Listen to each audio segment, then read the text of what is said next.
what would happen when Jesus comes back in his second coming. اور یہی کچھ ہم آج سیکھنے جا رہے ہیں. یہ حوالہ بہت سی وجوہات کی وجہ سے یہ بہت اہم ہے، اور اس کی سب سے بڑی وجہ یہ ہے کہ اس حوالے کی اکثر غلط تفسیر کی جاتی ہے، اور اس کے وسیلے سے بہت ساری بدعتیں جنم لیتی ہیں. اس حوالے میں جانے سے پہلے میں تھوڑی سی آپ کو یاد دہانی کرا دوں کہ جب ہم نجات کے بارے میں بات کرتے ہیں اور ببلیکل نجات کے بارے میں بات کرتے ہیں، ببلیکل سیلویشن کے بارے میں بات کرتے ہیں، تو کلام ہمیں فرام کور ٹو کور ایک ہی بات سکھاتا ہے کہ نجات خدا کے فضل سے ہے، یہ خدا کی بخشش ہے. ہاں، ہمارا ایمان اس میں ضرور کام آتا ہے، لیکن first and foremost it is the grace of God that leads us to salvation. اس میں انسانی اعمال کا قطعاً کسی قسم کا کوئی عمل دخل نہیں ہے. ایک اور بات، نہ صرف یہ کہ ہم نجات پاتے نہیں اعمال کی وجہ سے، بلکہ اس حوالے سے کچھ لوگ یہ بھی پریچ کرتے ہیں کہ نجات کو مینٹین رکھنے کے لیے ہمیں اعمال کی ضرورت ہے. یہ بھی صریحاً غلط تعلیم ہے. نجات فضل سے ہے، ایمان کے وسیلے سے ہے، پیریڈ. یہاں پر آ کر بات ختم ہو جاتی ہے. اس میں انسان کا کسی قسم کا کوئی عمل دخل نہیں ہے. یہاں پر اگر خداوند یسوع مسیح کچھ لوگوں کے اعمال کی کومنڈیشن کر رہے ہیں، تعریف کر رہے ہیں، تو اس کا یہ ہرگز مطلب نہیں کہ وہ ان اعمال کے وسیلے سے نجات پائیں گے یا اپنی نجات کو مینٹین رکھ پائیں گے. نجات کا کوئی دار و مدار میری ذات پر کسی صورت میں میرے اعمال پر نہیں ہے. میں یہ نہیں کہنا چاہ رہا کہ اعمال ضروری نہیں ہے یا اعمال پر ایمفسس نہیں ہونا چاہیے. میں یہ کہنا چاہ رہا ہوں کہ ہماری نجات اعمال سے نہیں ہے، شریعت کے اعمال سے نہیں ہے، اچھے کاموں سے نہیں ہے، نہ ہی اس کی مینٹیننس اچھے کاموں سے ہے. ہاں، نجات اعمال ہماری نجات کا ثبوت ہے. اور یہاں پر یہ سوال پیدا ہوتا ہے، یہ ثبوت ہم نے کس کو دینا؟ خدا کو؟ ہرگز نہیں.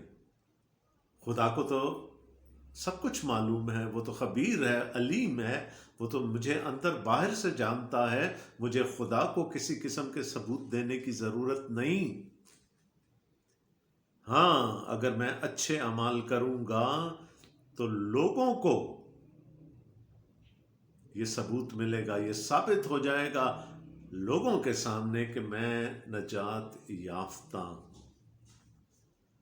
تو نجات اعمال میری نجات کا باعث ہرگز نہیں ہے، اعمال میری نجات کا نتیجہ ہے. My salvation is not because of my works, my good deeds. My good deeds are a proof of my salvation. تو یہ جو چھوٹا سا فرق ہے، اور ہمارے ہاں چونکہ ہم ایک میجورٹی میں رہتے ہیں، ایک دوسرے مذہب میں رہتے ہیں، ہماری تعلیم اکثر خلط ملط ہو جاتی ہے، اور ہم یہ سوچنا شروع کر دیتے ہیں کہ شاید ہماری نجات ہمارے اعمال کے سبب سے ہے. یہ بائبلی تعلیم نہیں ہے. It's non biblical.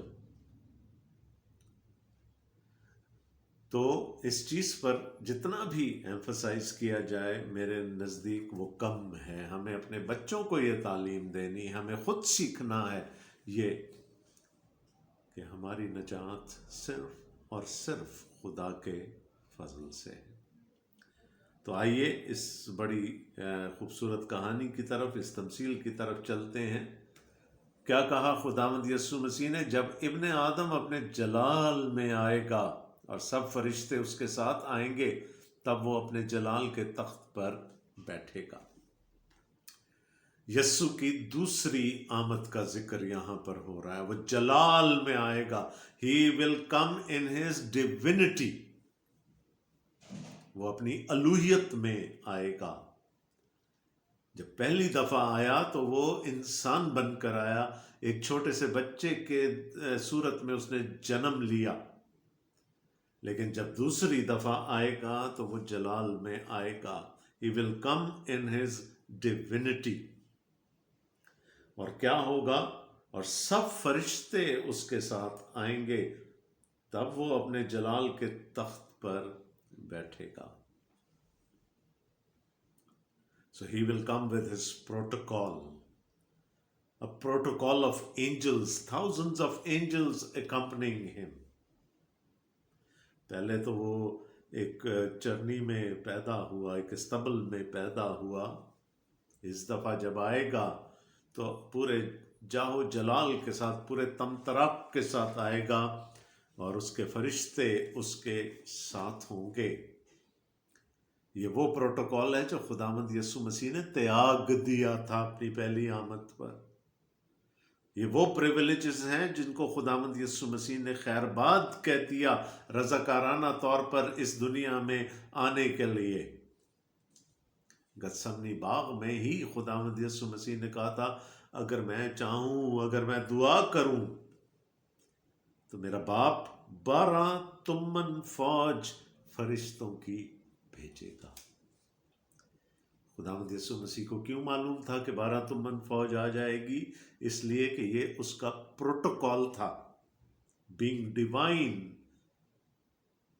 اس کو پتا تھا کہ مجھے بچانے کے لیے آ سکتی ہے یہ فوج فرشتوں کی، لیکن جب دوسری آمد میں آئے گا he will come with his full protocol، اور اس وقت فرشتے اس کے ساتھ ہوں گے اور وہ اپنے جلال کے تخت پر بیٹھے گا۔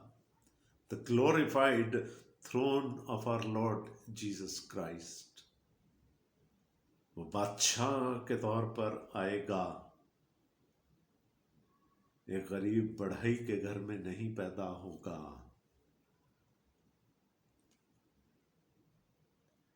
اور جب تخت پہ بیٹھے گا تو کیا کرے گا؟ پہلی آمد میں تو بچانے کے لیے آیا تھا، کہا کہ میں اس لیے نہیں آیا کہ کسی پر سزا کا حکم کروں، بلکہ اس لیے آیا کہ سب کی نوبت نجات تک پہنچ سکے۔ But this time it will be a total turn around۔ خداوند یسوع مسیح عدالت کرنے کے لیے آئیں گے۔ اور کس کی عدالت ہوگی؟ لکھا ہے سب قومیں اس کے سامنے جمع کی جائیں گی، اور وہ ایک کو دوسرے سے جدا کرے گا، جیسے چرواہا بھیڑوں کو بکریوں سے جدا کرتا ہے۔ یہ بات میں بارہا کہہ چکا ہوں کہ either it is black or it is white in the kingdom of God۔ خدا کے کلام کے وسیلے یہ سے جو تعلیم ہم پاتے ہیں، ہم یہ سیکھتے ہیں کہ بیچ کا کوئی بیچ کی کوئی آپشن نہیں ہے، یا تو سیاہ ہے یا سفید ہے، یا آپ خدا کی طرف ہیں یا آپ خدا کی طرف نہیں ہیں۔ اور یہاں پر بھی ہم بالکل ویسا ہی دیکھیں گے کہ خداوند یسوع مسیح میری 2 گروہوں میں لوگوں کو، سب قوموں کو تقسیم کرے گا۔ اور کیسے تقسیم کرے گا؟ جیسے چرواہا بھیڑوں کو بکریوں سے جدا کرتا ہے، کیونکہ دونوں کا نیچر فرق ہے۔ اس لیے چرواہے کوشش کرتے ہیں کہ آپس میں کہیں مکس نہ ہوں بھیڑیں اور بکریاں، اور وہ ان کو علیحدہ کر دیتے ہیں۔ اور یہاں پر ہم دیکھتے ہیں کہ خداوند یسوع مسیح جو ہمارا اچھا چرواہا ہے، وہ لکھا ہے کہ وہ لوگوں کو ایک دوسرے سے جدا کر دے گا، لیکن کیا ہوگا؟ صرف 2 گروہ رہ جائیں گے۔ Again there is a dichotomy۔ صرف 2 ہی چوائسز ہیں ہمارے پاس، اس کے علاوہ کوئی نہیں۔ اور بھیڑوں کو اپنے دہنے اور بکریوں کو بائیں کھڑا کرے گا۔ تقسیم ہو جائے گی equal? I don't think so. شاید جو دائیں طرف والے ہیں وہ بہت کم ہوں گے، بائیں طرف والے بہت زیادہ ہوں گے، لیکن تقسیم ہو جائے گی، گروہ 2 بن جائیں گے۔ there will be 2 groups of people, one on the right side of Jesus and the other on the left side۔ اس وقت بادشاہ اپنی دینی طرف والوں سے کہے گا، آؤ میرے باپ کے مبارک لوگوں، جو بادشاہی بنائے عالم سے تمہارے لیے تیار کی گئی ہے، اسے میراث میں لو۔ واو! جو دینی طرف آ گئے ان سے کیا کہہ رہا ہے بادشاہ؟ یسوع کیا کہہ رہا ہے؟ آؤ میرے باپ کے مبارک لوگوں، جو بادشاہی بنائے عالم سے تمہارے لیے تیار کی گئی ہے، اسے میراث میں لو۔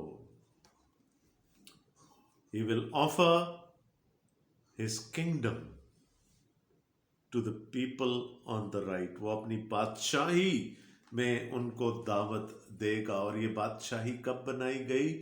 یہاں لکھا ہے، خداوند یسوع مسیح بتا رہے ہیں، بنائے عالم سے پیشتر۔ اور کن کے لیے بنائی گئی؟ بادشاہ تو ہمیں معلوم ہے کہ خداوند یسوع مسیح ہیں، لیکن اس کے باسی کون ہوں گے؟ وہ جو اس وقت یسوع کے دہنے کھڑے ہیں۔ اور اگر میں اور آپ بھی وہاں کھڑے ہوں گے تو یاد رکھیے گا، یہ بادشاہی ہمارے لیے بنائے عالم سے تیار کی گئی ہے، تو یہ کتنی خوبصورت ہوگی۔ How blissful it would be to enter into that kingdom which has been there for eternity۔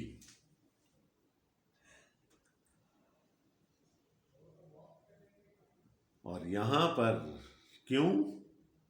کیونکہ میں بھوکا تھا، تم نے مجھے کھانا کھلایا، میں پیاسا تھا، تم نے مجھے پانی پلایا، میں پردیسی تھا، تم نے مجھے اپنے گھر میں اتارا، ننگا تھا، تم نے مجھے کپڑا پہنایا، بیمار تھا، تم نے میری خبر لی، قید میں تھا، تم میرے پاس آئے۔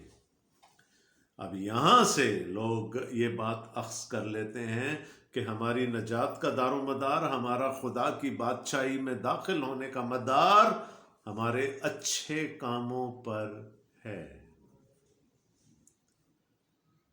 لیکن تھوڑا سا غور کرنے کی ضرورت ہے۔ اگر پوری بائبل ہمیں یہ سکھاتی ہے کہ نجات فضل سے ہے، اعمال سے نہیں ہے، تو ایک تمثیل پوری بائبل کے تعلیم کے خلاف نہیں جا سکتی۔ آئیے ذرا دیکھیں کہ کیا ہوا یہاں پر۔ 24ویں آیت میں دوبارہ جائیں گے، 34ویں آیت میں، اس وقت بادشاہ اپنی دینی طرف والوں سے کہے گا، آؤ میرے باپ کے مبارک لوگو۔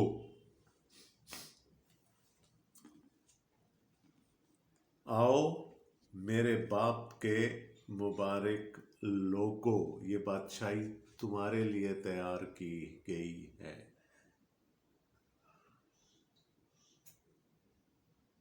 مبارک لوگ کون ہیں؟ وہ جو خداوند یسوع مسیح پر ایمان لا چکے ہیں، جو خدا کی نجات میں، اس کی بادشاہی میں پہلے ہی داخل ہو چکے ہیں۔ پیدائش 12 باب میں خدا نے ابراہیم سے کہا تھا، میں تجھے بڑی قوم بناؤں گا، تجھے بڑا نام دوں گا اور تجھے بڑی برکت دوں گا، اور دنیا کے سب قبیلے تیرے وسیلے سے برکت پائیں گے۔ اور وہاں پر برکت کا مطلب نجات ہے۔ یہاں کیا کہا جا رہا ہے؟ اے میرے باپ کے مبارک لوگوں، جن کو چن لیا گیا، جن کو خدا کی نجات میں پہلے سے شامل کر لیا گیا، ان کو آفر دی جا رہی ہے، یعنی those who have been saved، ان کو اس بادشاہی میں داخل ہونے کی دعوت دی جا رہی ہے۔ اگر اس کی گرامیٹیکل کنسٹرکشن کو تھوڑا سا ہم اس پہ غور کر لیں تو وہاں لکھا ہے آئے میرے باپ کے مبارک لوگوں، اور گریک کانٹیکسٹ میں اگر ہم دیکھیں تو دو چیزیں گرامر میں سے نکل کر ہمارے سامنے آتی ہیں۔ Number one, it is in the perfect tense. اب مجھے نہیں معلوم کہ اردو میں پرفیکٹ ٹینس کو کیا کہتے ہیں، بٹ پرفیکٹ ٹینس کا کیا مطلب ہوتا ہے کہ ایک عمل جو پہلے ہو چکا، جو جاری ہے اور جو جاری رہے گا۔ آئے میرے باپ کے مبارک لوگوں، وہ لوگ جو خدا کی نجات میں شامل ہوتے رہے، ہو رہے ہیں اور ہوتے رہیں گے۔ یہ اس وقت نہیں ہوگا، اس وقت وہ خدا کی نجات میں شامل نہیں ہوں گے، یہ پہلے سے خداوند یسوع مسیح پر ایمان لانے کے وسیلہ سے خدا کی نجات میں شامل لوگوں کا ذکر ہو رہا ہے۔ اور دوسرا، یہ پیسو وائس میں ہے۔ پہلی بات یہ پرفیکٹ ٹینس میں ہے یہ جملہ، اور دوسرا یہ پیسو وائس میں ہے۔ اس کا مطلب کیا ہے کہ ہماری برکت ہماری وجہ سے نہیں ہے، وی آر پیسو۔ یہ برکت ہماری نہیں ہے، یہ برکت ہمیں دی گئی ہے، اور یہ برکت ہمیں کس نے دی ہے؟ یہ برکت ہمیں خدا نے دی۔ آئے میرے باپ کے مبارک لوگوں، آئے لوگوں جو میرے باپ سے برکت پا چکے ہو، جو میرے باپ سے نجات پا چکے ہو، کیا کرو؟ جو بادشاہی بنائے عالم سے تمہارے لیے تیار کی گئی ہے، اسے میراث میں لو۔ کیونکہ اس کے بعد خداوند یسوع مسیح نے بہت لمبی چوڑی بات کی، میں بھوکا تھا تم نے مجھے کھانا کھلایا، میں پیاسا تھا تم نے مجھے پانی پلایا، میں پردیسی تھا تم نے مجھے اپنے گھر میں اتارا، ننگا تھا تم نے مجھے کپڑا پہنایا، بیمار تھا تم نے میری خبر لی، قید میں تھا تم میرے پاس آئے۔ یہ سب کچھ کرنے کے باعث وہ بابرکت نہیں ہیں، وہ پہلے سے بابرکت ہیں، اس لیے وہ یہ سب کچھ کر رہے ہیں۔ چیزوں کو دیکھنے کا زاویہ ہمیں بدلنا پڑے گا۔ ہم یہ نہیں کہہ سکتے کہ یہ سب کچھ انہوں نے کیا اس لیے وہ نجات کے حقدار ہیں۔ This will be totally unbiblical۔ وہ یہ سب کچھ اس لیے کر رہے ہیں کہ وہ نجات پا چکے ہیں، اور یہ ببلیکل پرسپیکٹو ہے۔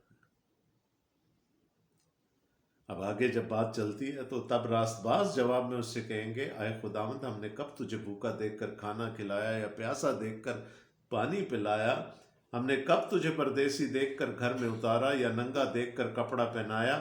ہم کب تجھے بیمار یا قید میں دیکھ کر تیرے پاس آئے؟ بادشاہ جواب میں ان سے کہے گا، میں تم سے سچ کہتا ہوں کہ جب تم نے میرے ان سب سے چھوٹے بھائیوں میں سے کسی کے ساتھ یہ سلوک کیا تو میرے ساتھ ہی کیا، میرے ہی ساتھ کیا۔